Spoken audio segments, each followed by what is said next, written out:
आजकाल आपण सगळेच मोबाईल वापरतो किंवा घरातून बाहेर पडताना बऱ्याच वेळेला आपल्या सोबत काही ना काही ज्वेलरी असते किंवा ज्वेलरी जरी नसेल तरी आपल्या सोबत अत्यंत महागडे असे फोन घेऊन आपण बाहेर पडतो आणि आयफोनच्या जर किमती विचारात घेतल्या तर एखाद्या दागिन्याच्या बरोबरीने याची तुलना होऊ शकते.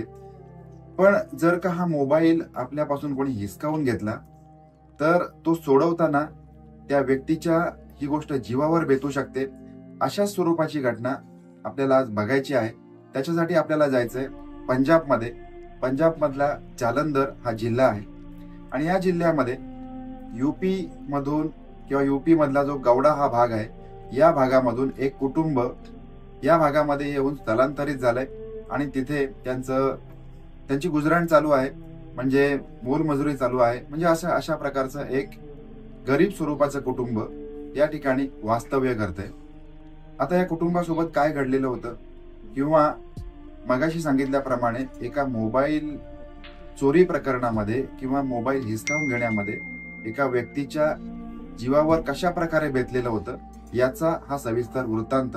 नमस्कार, मी वैभव. कारनामा मराठी क्राईम स्टोरी मध्ये आपलं स्वागत करतो. शुक्रवारचा दिवस होता. तारीख होती 6 सप्टेंबर 2024.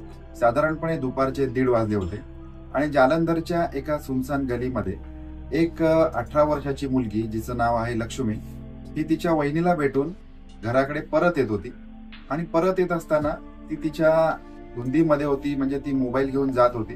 आणि आजकाल बऱ्याच वेळेला चालत असताना देखील अनेक लोकांचं लक्ष येणाऱ्या जाणाऱ्यांकडे नसतं किंवा आपल्या अवतीभोवतून वाहन जात आहेत, वाहन चालक जात आहेत, ट्रॅफिक आहे किंवा गर्दी आहे, या कुठल्याही गोष्टीचं भान हल्ली तरुणांना दिसत नाही. तर अशीच ही मुलगी रस्त्याने जाते आणि तिच्या मागून एक बाईक स्वार येतोय. या बाईक स्वाराच्या मागे अजून 2 तरुण बसलेले आहेत आणि एका झटक्यामध्ये त्यांनी त्या मुलीचा मोबाईल घेण्याचा प्रयत्न केलेला आहे, हिसकावून घेण्याचा प्रयत्न केलेला आहे. आता या सगळ्या गोष्टीला ती मुलगी कडाडून असा विरोध करते आणि विरोध करताना ती आरडाओरडा देखील करत आहे.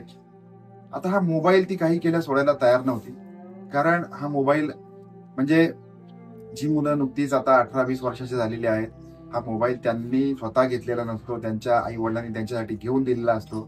त्याच्यामुळे अशा स्वरूपाचा जो लॉस आहे ती सहन करू शकत नसतात. त्याच्यामुळे त्या मुलीने तो मोबाईल घट्ट पकडलेला आहे. बाईक स्वाराच्या मागे बसलेल्या 2 तरुणांची आणि त्या मुलीची झटापट सुरू झालेली होती. दोघांनीही त्या मुलीला ढकलण्याचा प्रयत्न करतायत, तिच्याकडचा मोबाईल हिसकावून घेण्याचा प्रयत्न करतायत. ती मुलगी ओरडते, किंचाळते आणि या सुनसान रस्त्यावरती दुपारी 1:30 वाजला असल्यामुळे त्या भागामध्ये साहजिकच आहे कुठल्याही प्रकारे वर्दळ नव्हती. परंतु काही नागरिकांनी इथपर्यंत आता त्यांना आवाज गेलेला होता. त्याच्यामुळे आवाज गेल्यामुळे काही नागरिक जसे आहेत तसं ते खाली रस्त्यावरती उतरायला त्यांनी सुरुवात केलेली होती आणि ही गोष्ट त्या चोरट्यांच्या लक्षात आलेली होती. त्याच्यामुळे जो बाईक स्वार होता, जो बाईक चालक होता, त्याने ती बाईक सुरू केलेली आहे. आता एका बाजूला ही मुलगी मोबाईल सोडायला तयार नाहीये, त्यांचा हात, त्या चोरट्यांचा हात देखील त्यांनी घट्ट पकडून ठेवलेला आहे आणि अशातच या बाईक स्वाराने त्याची बाईक सुरू करून साधारणपणे 400 मीटर पर्यंत अंतरापर्यंत त्या मुलीला त्यांनी फरफडत नेलंय आणि जे व्यक्ती किंवा जे वाटसरू त्या मुलीला वाचवण्यासाठी आलेले होते ते देखील या बाईकच्या मागे पळत आहेत आणि हा सगळा थरार जो आहे, हा थरार सीसीटीव्ही मध्ये कैद झालेला आहे. आता काही अंतरावर गेल्यानंतर, साधारणपणे 400 ते 500 मीटर अंतरापर्यंत गेल्यानंतर त्या मुलीचा हात सुटलेला आहे, कारण इथपर्यंत फरफटत नेल्यामुळे तिच्या अंगावरती अनेक जखमा झालेल्या होत्या. ती जखमेने आता विवळत होती, किंचाळत होती. येणाऱ्या अनेक लोकांनी तिला मदतीचा हात पुढे केलेला आहे आणि त्या ठिकाणी तिला मदत पुरवलेली आहे, तिला दवाखान्यामध्ये घेऊन गेलेले आहेत. दुसरीकडे पोलिसांना याबाबत खबर केलेली आहे किंवा या घटनेबद्दलची तक्रार नजीकच्या पोलीस स्टेशनमध्ये दाखल केलेली आहे. पोलिसांनी याबाबतचा अधिक तपास सीसीटीव्हीच्या माध्यमातून सुरू केलेला आहे. ही घटना आपल्यापर्यंत येईपर्यंत किंवा रेकॉर्ड होईपर्यंत इथे जे चोरटे आहेत किंवा ज्यांनी हा मोबाईल पळवून नेलेला होता, हे यांचा शोध लागलेला नव्हता. येत्या काळामध्ये या व्यक्तींचा शोध नक्की लागेल आणि अशा स्वरूपाच्या घटनेला पायबंद येईल. आपल्याला अवतीभोवती अशा स्वरूपाच्या घटना घडत असतात, त्यावेळेला एक गोष्ट आपण प्रकर्षाने ध्यानात ठेवावी की आपल्याकडे असलेल्या वस्तूपेक्षा आपला मोबाईल किंवा आपल्याकडे असलेले दागिने हे नक्की महत्वाचे नाहीत, याचा आपण गांभीर्याने विचार करावा.